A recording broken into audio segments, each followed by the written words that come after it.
The story of Manus. Far away over the sea of the west there reigned a king who had two sons, and the name of one was Oireal, and the name of the other was Iarlaid. When the boys were still children, their father and mother died, and a great council was held. A man was chosen from among them who would rule the kingdom until the boys were old enough to rule it themselves. The years passed on, and by another council was held, and it was agreed that the king's sons were now of age to take the power which rightfully belonged to them. So the youths were bidden to appear before the council, and Oireal, the elder, was smaller and weaker than his brother. "I do not like to leave the deer on the hill and the fish in the rivers, and sit on judgment on my people," said Oireal. When he had listed his words, the chief of the council. And the chief waxed angry, and answered quickly, "Not one clod of earth shall ever be yours, if this day you do not take yourself from the vows that were taken by your king the father." Then spake Iarlaid, the younger, and he said, "Let one behalf be yours, and the other to give to me, and then you'll have fewer people to rule over." "Yes, I will do that," answered Oireal. After this, one half of the men of the land of the Lachlan did homage to Oireal, and the other half to Iarlaid. When they governed their kingdoms as they would, and in a few years had become grown men with beards on their chins, and Iarlaid married the daughter of the king of Greece, and Oireal the daughter of the king of Orkney. The next year sons were born to Oireal and Iarlaid. The son of Oireal was big and strong, but the son of Iarlaid was little and weak, and each had 6 foster brothers who went everywhere with the princes. One day Manus, the son of Oireal, and his cousin, the son of Iarlaid, called their foster brothers, and bade them come and play a game at Shiny in the great field near school, where they were taught how the princess and noble should know. Long they played, and swiftly did the ball pass from one to another, when Manus drove the ball at his cousin, the son of Iarlaid. The boy, who was not used to being roughly handled, even in jest, cried out that he was sorely hurt, and went home to his foster brothers and told his tale to his mother. The wife of Iarlaid grew white and angry as she listened, and thrusting her son aside, sought the council hall where Iarlaid was sitting. "Manus has driven a ball at my son, and in fain would have slain him," said she. "Let an end be put to him and his ill deeds." But Iarlaid answered, "Nay, I will not slay the son of my brother." "And he shall not slay my son," said the queen, and calling to her chamberlain, she ordered him to lead the prince in the 4 brown boundaries of the world, and to leave him where a wise man who would care for him, and let no harm befall him. And the wise man set the boy on top of a hill where the sun always shone, and he could get to see every man, but no man could see him. Then she summoned Manus to the castle, who for a whole year she kept him fast, and his own mother could not get speech from him. But in the end, when the wife of Oireal fell sick, Manus fled from the tower which was his prison, and stole back to his home. For a few years he stayed there in peace, and then the wife of Iarlaid, his uncle, sent for him. "It is time that you were married," said she, and when she saw that Manus had grown tall and strong, unlike unto Iarlaid, "Tall and strong you have become, and comely of face. I know a bride that will suit you well, and that is the daughter of the mighty Earl of Fingad, who does homage for his lands to me. I myself will go with a great following to his house, and you shall go with me." Thus it was done, and though the earl's wife was eager to keep her daughter with her yet a while, she was fain to yield, as the wife of Iarlaid vowed not to rule the land should the earl have, unless he did her bidding. But if he would give his daughter to Manus, she would bestow on him a 3rd part of her own kingdom, with much treasure beside. This she did, not from love for Manus, but because she wished to destroy him. So they were married, and rode back to the wife of Ireland to her own palace. And that night, while he was sleeping, there came a wise man, who was his father's friend, and woke him, saying, "Danger lies very close to you, Manus, son of Oireal. You hold yourself favored because you have a bride, the daughter of a mighty earl. But do you know what bride the wife of Ireland has sought for her own son?" It was no worldly wife she found for him, but the swift March wind, and never can you prevail against her.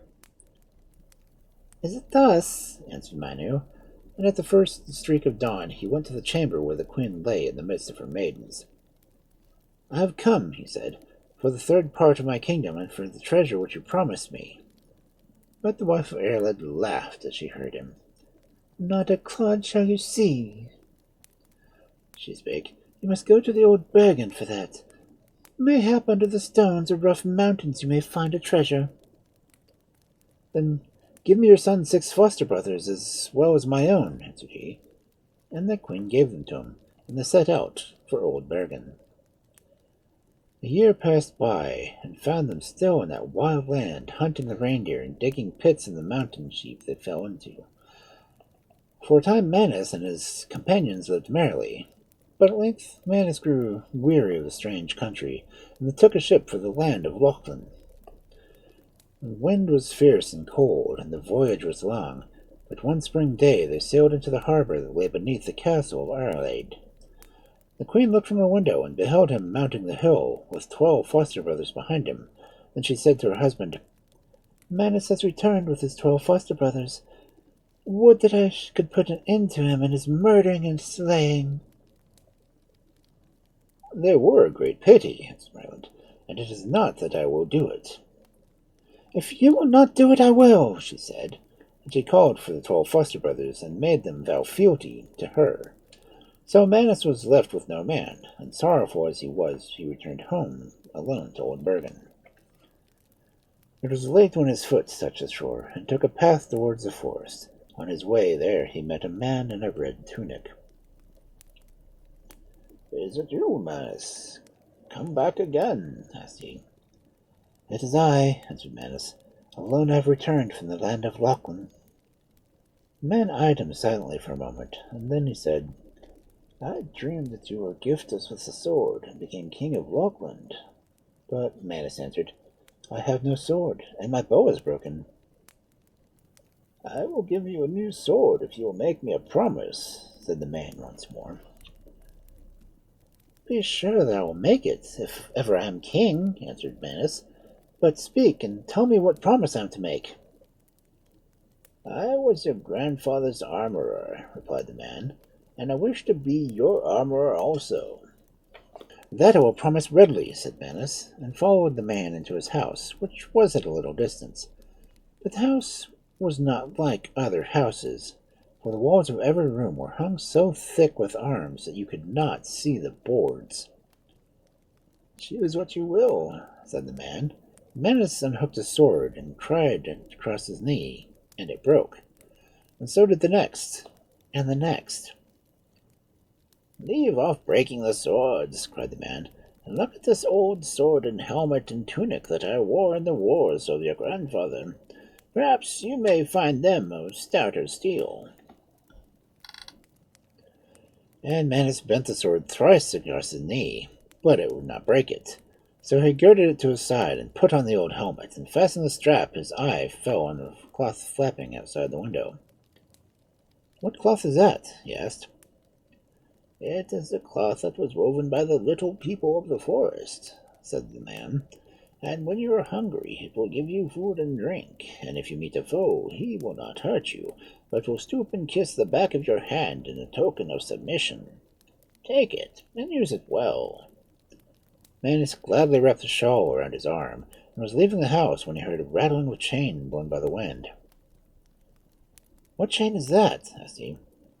The creature who has that chain around his neck need not fear 100 enemies, answered the armorer. And Manus wound it around him, and passed on to the forest. Suddenly there sprang out from the bushes 2 lions, and a lion cub with them. The fierce beast bounded towards him, roaring loudly, and fain would have eaten him. But quickly Manus stooped and spread the cloth on the ground. And at that the lion stopped, bowing their great heads, and kissed the back of his wrist, and went on their ways. But the cub rolled itself up in the cloth, so Manus picked up them both, and carried them with him to old Bergen. Another year went by, and he took the lion cub and set forth to the land of Lachlan. And the wife of Iarlaid came to meet him, with a brown dog, small but full of courage, and came with her. When the dog beheld the lion cub, he rushed towards him, thinking to eat him. But the cub caught the dog by his neck and shook him, and he was dead. And the wife of Ireland mourned him sore, and her wrath was kindled, and many times she tried to slay Manus and his cub, but she could not. And at last they too went back to Old Bergen, and the 12 foster brothers went also. "Let them go," said the wife of Ireland when she heard of it. "My brother the Red Curlock will take off the head of Manus in the Old Bergen now somewhere." Now these words were carried by a messenger to the wife of Oireal, and she made haste to send a ship to Old Bergen to bear her son away before the Red Growler could shake his head on him. And in the ship was a pilot, but the wife of Iarlaid made a thick fog to cover the face of the sea, and the rowers could not row, lest they should drive the ship to a rock. And when night came, the Lion Club, whose eyes were bright and keen, stole up to Manus, and Manus got on his back, and the Lion Club sprang ashore and bade Manus to rest on the rock and wait for him. So Manus slept, and by a voice sounded his ears, saying, "Arise!" And he saw a ship in the water beneath him, and the ship sat the lion cub in the shape of the pilot. Then they sailed through the fog, and none saw them, and they landed in the land of Lochlin, and the lion cub with a chain around his neck sprang from the ship, and Manus followed after. And the lion cub killed all the men that guarded the castle, and Iarlaid and his wife also, so that in the end Manus, son of Oireal, was crowned king of Lochlin.